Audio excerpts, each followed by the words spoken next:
Saludos estudiantes, espero que estén muy bien. Aquí es su profesor Cristian Orengo, hablando hoy de un tema muy importante, el proceso de enfermería.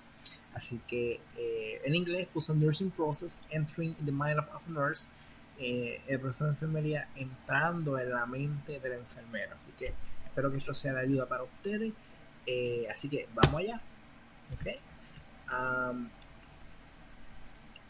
Mis objetivos para la clase de hoy es que luego de la presentación ustedes puedan mencionar todas las fases del proceso de enfermería en el orden correcto, explicar en qué consiste cada fase del proceso de enfermería y aplicar el proceso de enfermería en casos de estudio y en la práctica clínica. ¿Qué es el proceso de enfermería? Bueno, chicos, es la forma en que pensamos.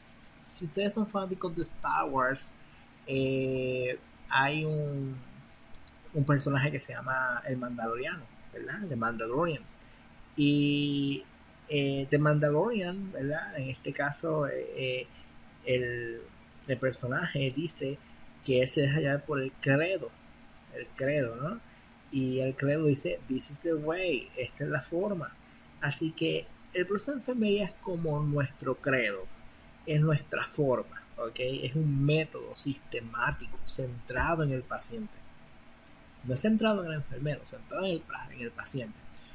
Utilizado para estructurar la prestación de servicios de salud por parte del profesional de enfermería. Y este consta de 5 fases. ¿Cuáles son estas 5 fases? Miren, estimado. Otro, en inglés, ¿verdad? Se diría assessment. En español latinoamericano, avalúo, ¿verdad? Pero para efectos de nosotros, ¿verdad? Sería estimado. Diagnóstico, planificación, intervención y evaluación. Son nuestros 5 fases de proceso de enfermería. Estimado, diagnóstico, planificación, intervención y evaluación. Vamos por cada una a ver qué se hace en cada una de esas fases. Importante es que el proceso de enfermería es un proceso sistemático, estructurado, que cada una de esas fases tiene un orden. Ese orden que acabamos de decir, y no es permitido saltar fases o intercambiar fases en orden. Siempre va a ser ese mismo orden: estimado, diagnóstico, planificación, intervención y evaluación. El estimado básicamente es una colección o una organización o una validación de datos, ¿okay? Incluyendo la documentación de los mismos, de una forma continua y sistemática. Puede ser que esos datos se recojan mediante un estimado inicial, que es basado en el problema por el cual el paciente viene, o también se le conoce a ese problema principal, el chief complaint.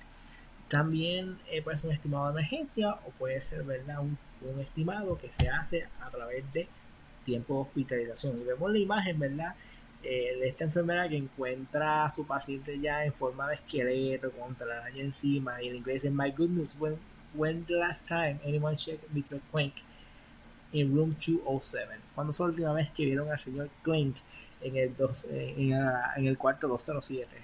¿Por qué? Porque nuestro estimado, nuestro chequeo continuo de datos, o como decimos, ¿verdad?, en el jargón de enfermería, la valoración de los datos debe ser continua, ¿ok?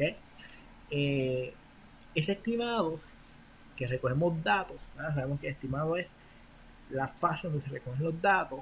Hay 2 tipos de datos: está la data subjetiva y la data objetiva. La data subjetiva son los datos que el cliente dice, pero que el cliente o el paciente es quien lo experimenta, ¿ok? Y usted no lo puede ver. Son síntomas, ¿verdad? Por ejemplo, picor, ardor, dolor, preocupación, percepción propia de la salud, cómo él se siente. Son cosas que solamente el cliente puede ver. ¿Y dónde tenemos esa data subjetiva? Del cliente, de la familia, del récord del paciente, u otros profesionales de la salud, y entiéndase por eso médicos, enfermeros, nurse practitioners, EMTs, que son los paramédicos. Así que, por ejemplo, si yo le digo a usted, tengo náuseas, es una data subjetiva porque la náusea yo no la puedo ver, pero sí puedo decirte, porque es lo que siento. Te puedo decir, tengo escalofríos, tengo dolor, son datos subjetivas, son datos que yo no puedo ver, pero el paciente me está diciendo que lo está experimentando, por lo tanto subjetivo a la experiencia del paciente. Las datas objetivas son signos que el paciente manifiesta y yo puedo ver, yo puedo observarlos, puedo tocarlos, puedo medirlos, puedo cuantificarlos, ¿ok? Puedo ser detectado mediante pruebas de discernimiento. Ejemplo, signos vitales. Signos vitales, pulso, presión, respiración, temperatura, todo eso son datos objetivos, datos que yo puedo observar, medir, cuantificar, ¿ok? Descoloración de la piel, algo que yo puedo observar, presión arterial alterada, algo que yo puedo observar, edema, inflamación, ¿ok? La data objetiva valida la data subjetiva, o sea, que lo que el paciente me dice tiene que tener cierta relación con lo que yo observo. Si no, hay un desfase en ese tipo de data que se está obteniendo, ¿ok? Recordemos que la data obtenida se debe documentar. Recuerde que lo que no se escribe no se hace. La data documentada debe ser datos medibles, factibles y no inferencias de opciones de enfermería. Ejemplo, yo observo paciente con buen apetito versus paciente que ingirió una rajada de pan. No experimentó náusea o vómito. Así que la segunda ejemplo, ¿verdad? Que el paciente ingirió la tajada de pan y no experimentó náusea y vómito es un tipo de documentación más descriptiva que siempre decir buen apetito, porque buen apetito puede ser algo que es subjetivo para cada persona, pero si vemos que el paciente come, que no experimenta náusea y vómito, sabemos entonces que es algo ya más sustentable a nivel de documentación y que sabemos cómo el paciente, ¿verdad? Responde ante el consumo de alimentos. Tenemos un caso, el caso número 1 dice: el señor Michaels tiene 51 años, fue ingresado hace 2 días con dolor de pecho, su médico ha ordenado los siguientes estudios: electrocardiograma, radiografía de tórax, análisis de sangre completo, incluye pruebas de azúcar en la sangre. Cuando usted habla con el señor Michaels, le dice: me siento mucho mejor hoy, no siento más dolor. A tu parecer, el señor Michaels parece un poco cansado, está hablando lentamente y toma aire con frecuencia de lo que se piensa que es necesario. Tiene disnea, ¿verdad? Tiene dificultad respiratoria. Cuando su esposa viene a verlo, ella se muestra que alegre con él, pero te confiesa que lo observa deprimido. Sus signos vitales son temperatura 28.8 Fahrenheit, pulso 74 y en un ritmo regular, respiraciones 22 por minuto y la presión arterial es 140/90. Así que interesante que él dice se siente bien, pero que no lo nota bien. La señora Michaels, señora, ¿verdad?, esposa, también dice algo está pasando, lo veo deprimido, sus signos vitales, podemos ver la respiración está un poquito altita, aunque el pulso está dentro de los valores normales, temperatura, ¿verdad? La presión está un poquito alta, algo está pasando aquí, ¿no? Y de esta edad la podemos decir que el señor Michaels no está bien.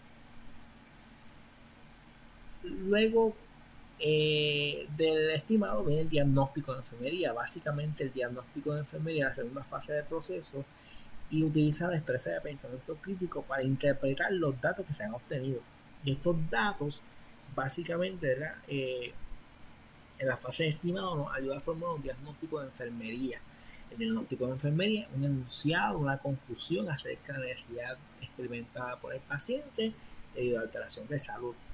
En las habichuelas, el diagnóstico de enfermería, mis chicos, es un label para darle nombre y apellido a las necesidades que afloran basado en tu estimado, ¿ok? Diferente al diagnóstico médico, ¿ok? ¿Quién decide cómo aplicar los diagnósticos de enfermería o cómo se crean estos labels? Bueno, la NANDA, la North American Nursing Diagnosis Association, establecieron diferentes categorías diagnósticas para las diferentes necesidades de los pacientes. Recordemos que yo le dije al principio que el proceso de enfermería se centra en el paciente, pues el diagnóstico de enfermería se va a centrar en las necesidades que afloran en los pacientes, ¿ok? En los problemas que están presentes en el paciente o que se puedan presentar en el paciente. Ese diagnóstico tiene 3 partes. Tiene lo que se llama el problema, que es lo que ¿verdad? El paciente se queja, tiene la etiología, que es la razón o la raíz del problema o la causa del problema, y tiene las manifestaciones clínicas, que vienen siendo los síntomas. Y se documenta de la siguiente manera: problema está relacionado a una causa, una etiología, y se manifiesta por X y Y síntomas. Problema relacionado a, manifestado por, ¿verdad?, las manifestaciones clínicas. Ejemplo: diarrea es el problema, relacionada a proceso infeccioso, tal vez le pones el nombre de la bacteria, Streptococcus pyogenes, vamos a poner un nombre ahí a lo loco, o en este caso por cólera, ¿verdad?, mucho más hace sentido. Diarrea relacionada a proceso infeccioso por cólera, manifestado por deposiciones, por eliminaciones líquidas frecuentes. ¿Okay? Hay diferentes tipos de diagnóstico. Tenemos el diagnóstico actual, que es el problema que está ocurriendo ahora mismo durante el estimado de enfermería. Usted lo observa, usted lo determina. Este es el diagnóstico de riesgo, que es aquel problema que no ha surgido, pero si continúa el paciente como va a surgir. Ejemplo: riesgo a caída. El paciente se partió una cadera. Pues entonces el paciente tiene un diagnóstico de riesgo, que es riesgo a caída, porque si el paciente trata de pararse, se va a caer. ¿Okay? Así que esto es adelantándonos al futuro. Diagnóstico de bienestar indica que aquella respuesta por parte del paciente que es beneficiosa para el problema, para que el problema se arregle y para la salud en general. Por ejemplo, dentro del diagnóstico de bienestar están las creencias. Si el paciente tiene, ¿verdad?, su creencia, ¿verdad?, de fe, y ante las adversidades, el cuadro clínico del paciente mantiene la fe, mantiene la paz, pues se deja saber que eso es un diagnóstico de bienestar. Eso es algo que nos ayuda durante ese proceso de enfermedad. Tal vez el paciente se aferra a la esperanza, tiene buen ánimo, pues también son parte, ¿verdad?, de los diagnósticos de bienestar. Tiene una buena red de apoyo familiar, familia que viene a verlo, familia que viene a cuidarlo, nunca está solo. Eso es un diagnóstico de bienestar también. Planificación. Estimado diagnóstico de planificación. Tenemos que la planificación se da luego de que usted determina cuál es el problema, le da un nombre y un apellido a ese problema, que es el diagnóstico de enfermería, y se planifica para trabajar ese problema. Importante es que dentro de la planificación usted va a establecer prioridades. Usted establece prioridades, establece metas y objetivos medibles y reales, determina cuáles son las acciones de enfermería pertinentes para resolver el problema a lograr y las metas del cuidado. Coordina si necesita ayuda con otros profesionales, toma en cuenta los recursos y el tiempo disponible y redacta ese plan de acción que usted ha creado. O sea, que usted ve el problema y piensa: ¿qué voy a hacer? ¿Qué voy a hacer para resolver este problema? ¿Qué yo necesito? Necesito una orden médica, necesito medicamentos controlados, que necesito una orden médica. ¿Cómo yo voy a hacer esto? Voy a llamar al médico, llamar al interno de turno, voy a llamar al médico personal del paciente, necesito coordinar otros servicios durante el tiempo de estadía del hospital. Tomo en cuenta el recurso humano y el tiempo en el cual estoy utilizando para el paciente, porque tengo más pacientes. Redacto ese plan de acción que usted ha creado. En cuestión de redactar el plan, los planes de cuidado son estos planes, ¿verdad?, que ya están creados por parte de la NANDA. Por ejemplo, el paciente viene con diarrea, ya hay un plan de cuidado establecido, estandarizado para diarrea. En los hospitales ya esto está establecido, ya esto está impreso, es cuestión o impreso o en un formato digital listo para imprimir, y se añade al récord médico como las metas y objetivos que tenemos para ayudar al paciente con diarrea. Ejemplo: paciente con diarrea debido a cólera, manifestada por eliminaciones líquidas frecuentes. Dentro de ese plan tiene que haber, además de decirnos cuáles son los síntomas y qué vamos a hacer, qué medicamentos vamos a administrar. En este caso serían antibióticos para trabajar con la cólera, vamos a estar trabajando con la deshidratación, van a haber líquidos intravenosos presentes y otras órdenes médicas. Se va a realizar ese plan y se tiene unos metas, unos objetivos esperados. Se espera que luego de la administración de antibióticos, luego de los primeros 3 días, el paciente tenga menos deposiciones líquidas debido a la eliminación del patógeno que está causando la diarrea. Se espera que con la administración de líquidos a las 2 horas las presiones los signos vitales estén estables y así sucesivamente, ¿no? Se tiene unas metas que son medibles en tiempo, que son medibles porque yo observo signos y síntomas que van cambiando y son reales. No puedo esperar que una infección por cólera, ¿verdad? Son una bacteria, ¿verdad? Que se llama Vibrio cholerae, pues yo la elimine de un día para otro. Eso es médicamente imposible, pero sí puedo decir, pues, a cabo de varios días de tratamiento mejora el paciente, ¿no? Así que todo tiene que ser medible y real, ¿ok?